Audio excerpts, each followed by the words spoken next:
বাংলাদেশে বৈষম্য বিরোধী আন্দোলনের সময় নিহতের ঘটনায় ঢালাওভাবে যেসব মামলা হচ্ছে তা নিয়ে এরই মধ্যে নানা ধরনের প্রশ্ন উঠতে শুরু করেছে।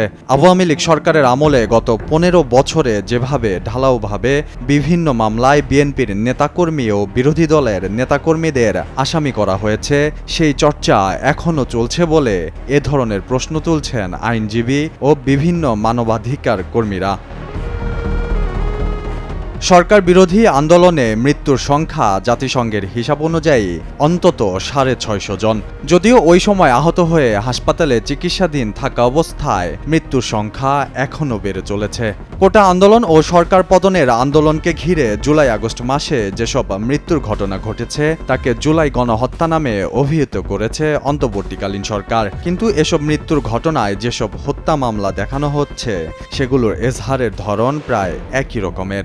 একই সাথে ঢালাওভাবে নাম উল্লেখ করে অসংখ্য আসামির পাশাপাশি প্রায় প্রতিটি মামলাতেই অজ্ঞাতনামা কয়েক হাজার আসামি করা হচ্ছে।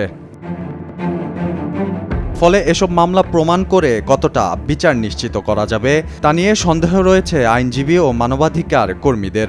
এছাড়া এসব মামলার তদন্ত নিয়েও শঙ্কা রয়েছে বলে মনে করছেন আইনজীবীরা।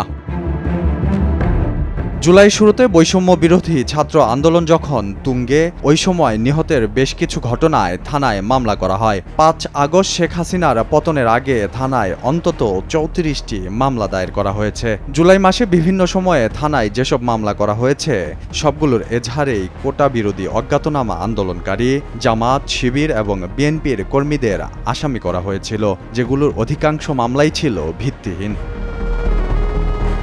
শেখ হাসিনা সরকারের পতনের পর থেকে আন্দোলনের সময় মৃত্যুর ঘটনায় থানায় ও আদালতে শেখ হাসিনা সহ তার মন্ত্রিসভার সদস্য, সংসদ সদস্য ও আওয়ামী লীগ ও এর অঙ্গ সংগঠনের নেতাকর্মীদের বিরুদ্ধে একের পর এক মামলা করা হচ্ছে।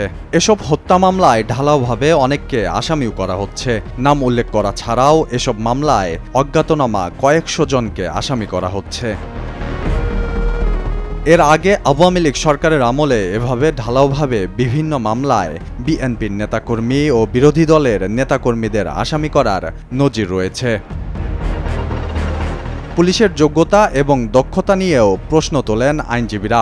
গত ১৫ বছরে যেভাবে গদবাঁধা মামলা পুলিশ করেছে তাতে ওই অভ্যেস থেকে বেরিয়ে যথার্থভাবে মামলা করা ও তদন্ত করা তাদের পক্ষে সম্ভব কিনা এমন প্রশ্নও তুলছেন অনেকেই।